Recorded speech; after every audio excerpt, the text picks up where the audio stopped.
Hi everyone, today I'm sharing a little video regarding the 11 key principles of dry fasting. Of course, you have plenty of information in my book, The Revolution of Dry Fasting.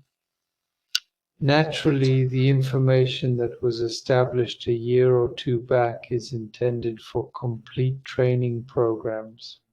Way to dry fast at home, you have all the info regarding how to break the dry fast, what foods to take after, what liquids to drink, when and how. You have a lot of details. It's more than just a video. However, today we will still provide some updates. We had a wonderful retreat in Montenegro with an excellent group that ended a month ago. The next retreat is for English speakers that will occur in Colombia.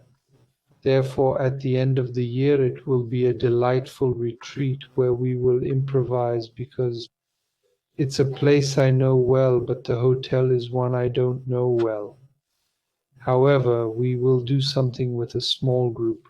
So, of course, the climate is fairly warm, but still humid, which still allows for a dry fast. After that, we will indeed organize something really enjoyable that is scheduled for the year's end.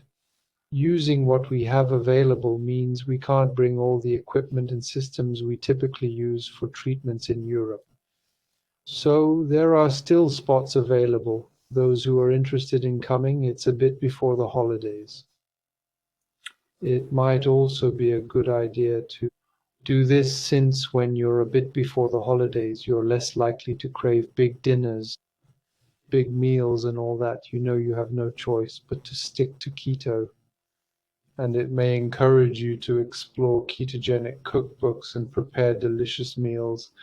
Nowadays, there are excellent keto books that are available. You'll find plenty of delightful recipes. If you're somewhat into cooking, you can enjoy flipping through these books and then make some really nice recipes that follow dry fasting without putting yourself in any difficulty.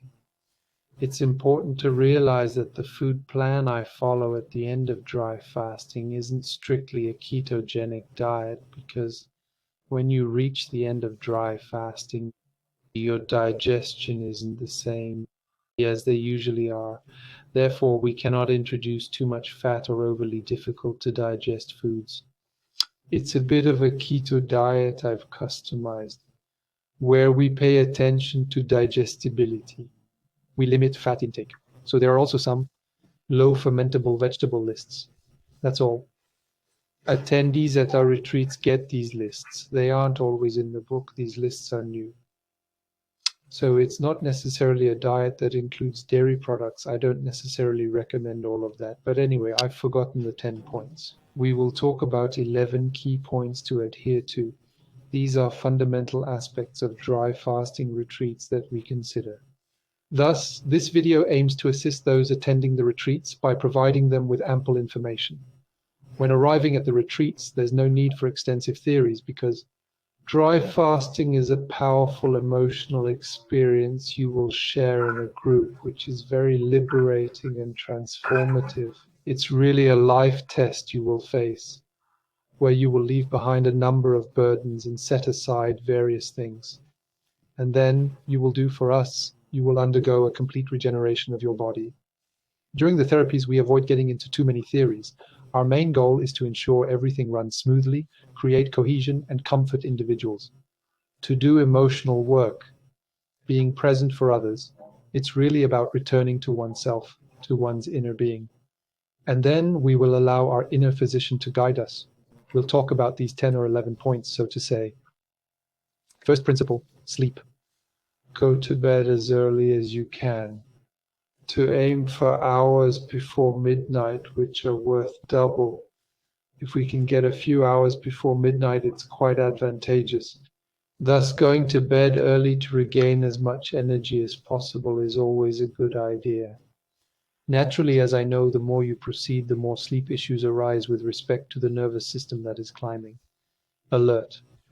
Also, especially for those who haven't done this, there are many dreams that can come true. The point is really to be able to recover.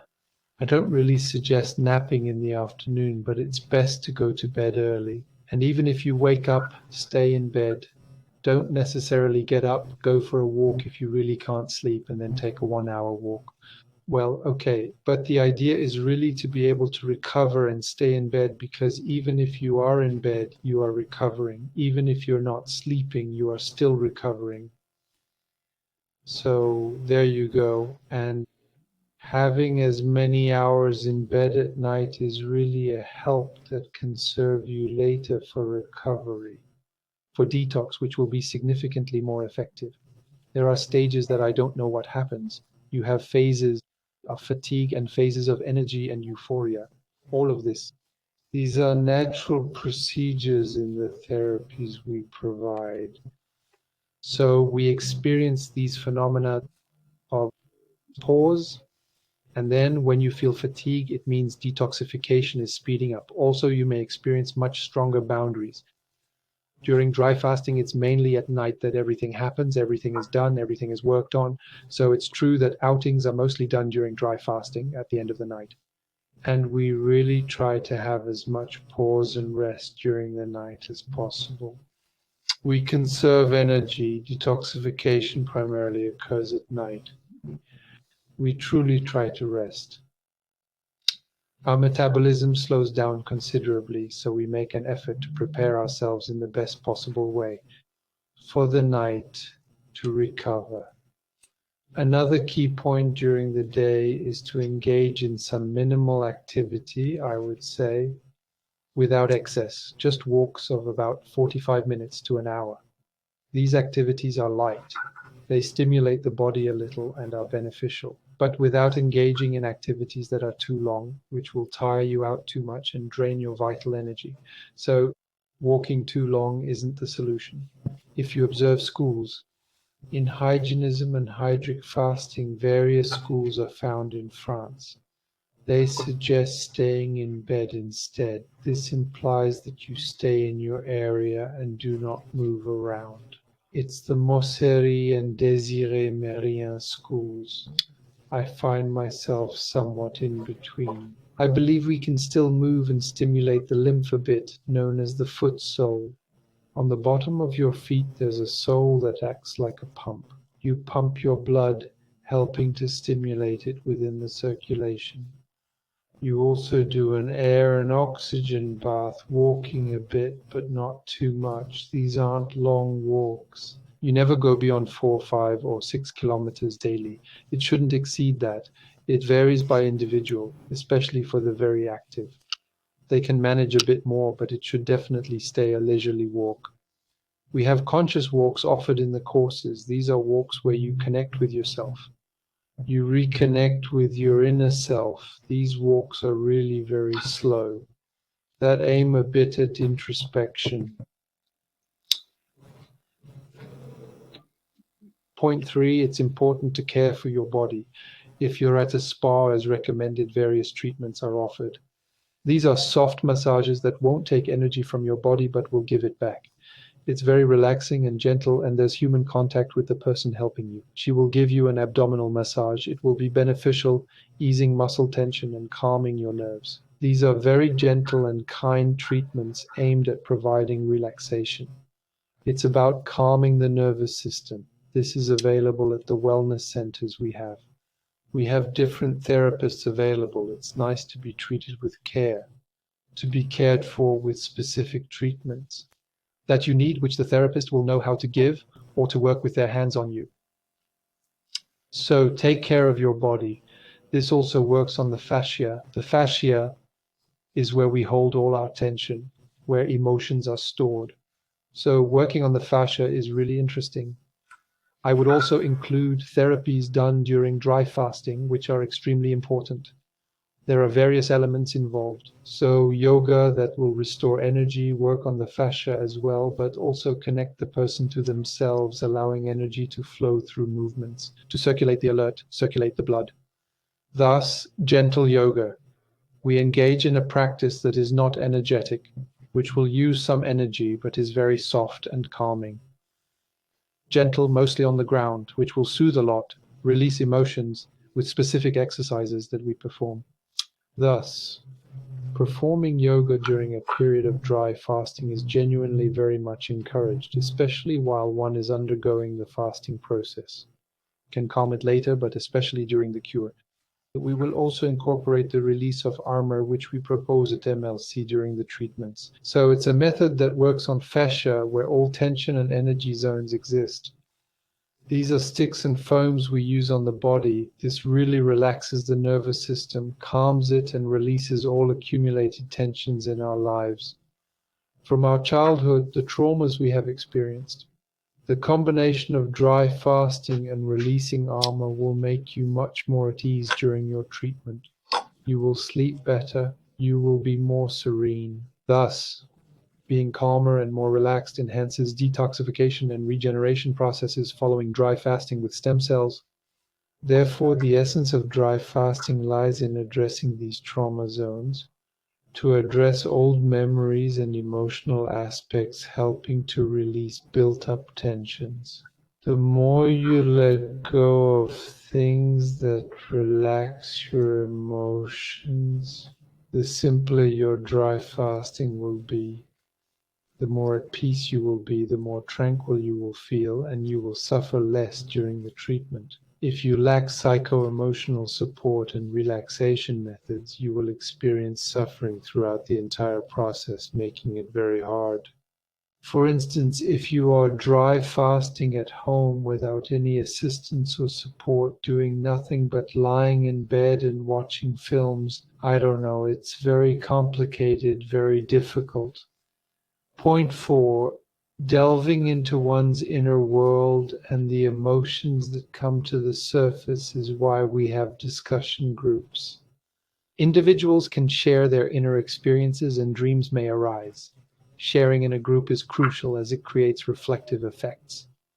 Within the group, various connections form among individuals, and some stories will overlap with the stories of others, which means you will hear a word, a phrase. Someone will say something that touches parts of you, possibly releasing something unconsciously. Thus, hearing various information from others in the group can be therapeutic, what we call mirroring effects that can be very beneficial. And you will also be able to share many things that are in your heart that if you are alone, it's hard to talk about. So having 20 people listening to you is very liberating, and you can unload a lot of weight of your life story, of your journey in your own history. Joining group workshops is always intriguing, and the group is there supporting you, helping you to have a good dry fast. Support during the dry fast is crucial. Mental and emotional support during the dry fast. You can't separate body, soul, and spirit during dry fasting. They all work in harmony.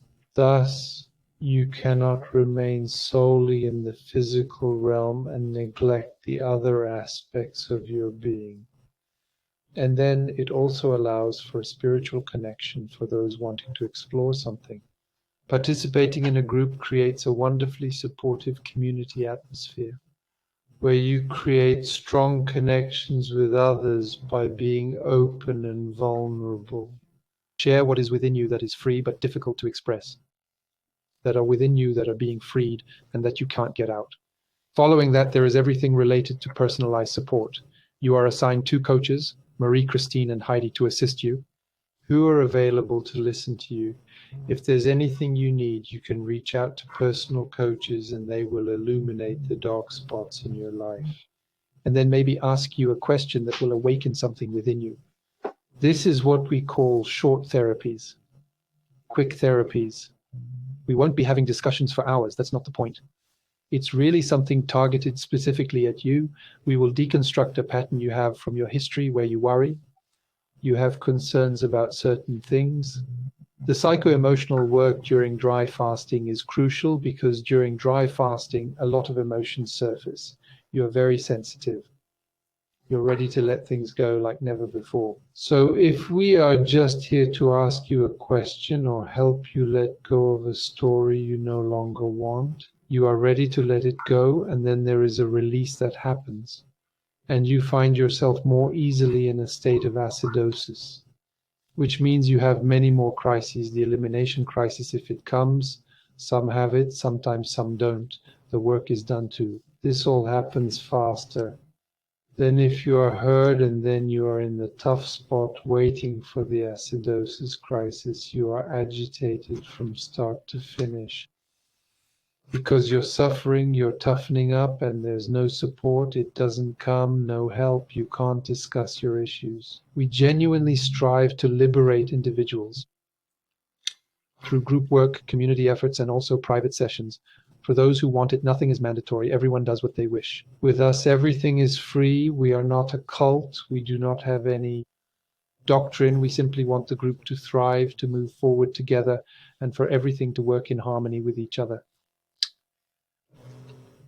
Observing these beliefs, these inner programs, there are all these blockages that will surface at some point in the dry fast.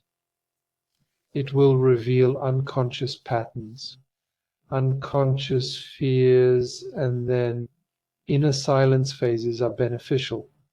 Feel free to write your feelings, as things will come up. There are very deep feelings, and there are also phases of joy that may come. It's very good to welcome everything that happens, to note it down, and to identify it. This is genuinely a personal inner journey. This dry fasting is a therapeutic process, very personal. Each person experiences it differently. This is why we don't follow a rigid program. We adjust based on the energy of the group. Observing oneself is a fundamental principle during dry fasting. It involves understanding our role in the group, whether we are in pain or facing challenges. Can we share our story with another person, etc.? We are indeed pioneers in this kind of supportive work. There are few centers that offer this opportunity to truly work on the emotional side, including spiritual aspects with evening group meditations where individuals can also explore their inner selves, their inner calm. So the next point is to dive into the unconscious, the inner silence, to reduce mental fog. We don't come for therapy to work. People arrive with files. Dealing with all that, making calls throughout the day, is something we aim to prevent, because it doesn't lead to explore within. It doesn't calm the mind or bring peace to oneself. So we really try to minimize discussions and mental requests. It's about creating a void, an inner sanctuary where everything is calm, everything is silent, and it is in the deep silence within you that things happen. That's where you have insights, that's where you find illumination, that's where ideas come, that's where creativity flows. It's always in the nothingness that everything unfolds. So digging into problems means exploring within yourself for solutions to emerge. You will demystify issues and life situations. I assure you that after the dry fast, you will have no fear left. Everything terrible you might have faced will be gone, and there will be nothing left. I could have been told the worst things.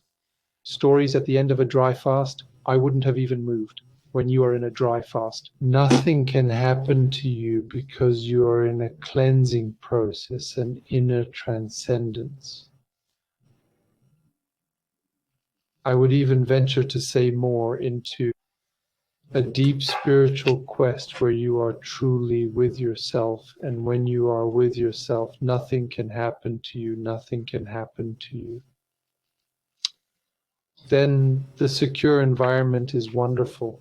Being in a cocoon of love and kindness, you have people around you who care for you, who look after you, who keep you safe, who watch over you, who observe you respectfully, and this allows you, when you are in a safety cocoon, to be able to be fully relaxed, allowing the mechanisms of self-destruction, separation, and self-regulation that dry fasting introduces to fade away.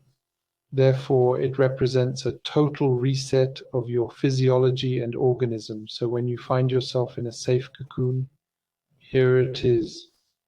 It's all going on. Next item, point number 9, the internal check. It's good to monitor yourself. We have markers. I'm not going to give the details here, but it's important to affirm that I feel secure. I've monitored my biology and I know my status, etc. Everything is fine. He saw me too, so it's all good. People have assessments at our center at the start of the dry fast. This way we can see where everyone is, avoiding problems. All is well. So genuinely experiencing this group energy, being enveloped. There's plenty of love. It's quite tender. There's a great deal of friendship. It's a bond, folks, and that's that. They are very close to each other, sharing stories among themselves. And bonds are created. It's wonderful. That's truly what should be fostered. And then later, once people have exited, a complete release happens. There you have it. There are genuinely deep connections that can form with some people. You feel inclined to engage with another person. Everything happens naturally. There you go. So this environment is it's very important to be able to create this secure and caring framework for one another. It's very important to be able to summarize. I have been to several fasting centers, and I recall that a year ago there was someone who didn't even inquire about our well-being for an entire week. So I thought it was a little odd. So it was quite good. We had talks on a variety of interesting subjects, but the person neglected to check on us for a whole week. I thought that was a bit odd, but anyway, there it is. That's why it's really important to share what we experienced during this transformative journey of dry fasting. It's a very therapeutic fast. So it's important to use the energy systems we have during the sessions, like the Schumann plateau, whether it's the Chi machine, the Ecolite, or any other systems that aim to revitalize your energy, thin the blood, and improve blood circulation, lymph the flow of energies throughout the body. We offer these self-service systems, which are essentially small supports for people to enhance their well-being. On the back, on the stomach, well, it's added comfort we provide, and that's great. It adds something that helps you have a good treatment if you have these energy and regeneration systems in your body during treatments. That's what we offer. Listening to your inner signals, which goes with the checks we do. If you're unwell, if there's any symptom, come speak to us, and we are here to see where you are. And you have 3 people who check on you, who manage your care to ensure everything goes well, to ensure you don't exceed your capacity to adapt, as some people do things at home, go too far, and then it backfires, leaving them unwell with negative outcomes. That's it. So there you go, these principles. So there you go. Trusting your inner healer, that's also the last principle I will mention. Your body possesses a kind of intelligence, you see. It conducts its own internal surgery and cleans itself. The body is aware. If you listen closely and sense danger, your body will alert you eventually, showing you a clear sign. That is, you have gone too far and it's time to stop, you see. So listen to your 6th sense. And also, listen to the markers we discussed regarding safety. All of this goes hand in hand. Done. Well, here are a few important points to respect during dry fasting. These points are essential, and I must emphasize that the exit phase is very, very important. I covered this in the training. We might create a video focusing on the key points to follow during the exit phase. In any case, the first 7 days are crucial. It's truly a key moment not to miss, because I would say that 80% of fasting success is mainly about the exit. What you do well during dry fasting will help you when exiting. If you have had a good dry fast, with good things, you arrived quite calm. You set aside your emotions, You worked on yourself during the dry fast, a time for introspection, and afterwards, normally, the temptation to turn back to food and inappropriate items has vanished completely. After a dry fast, it should generally go well, and indeed, the group support helps prevent rushing back into eating too quickly. So, those were the 11 points to consider during dry fasting, along with some straightforward ideas to adhere to. Bye. See you in the next video.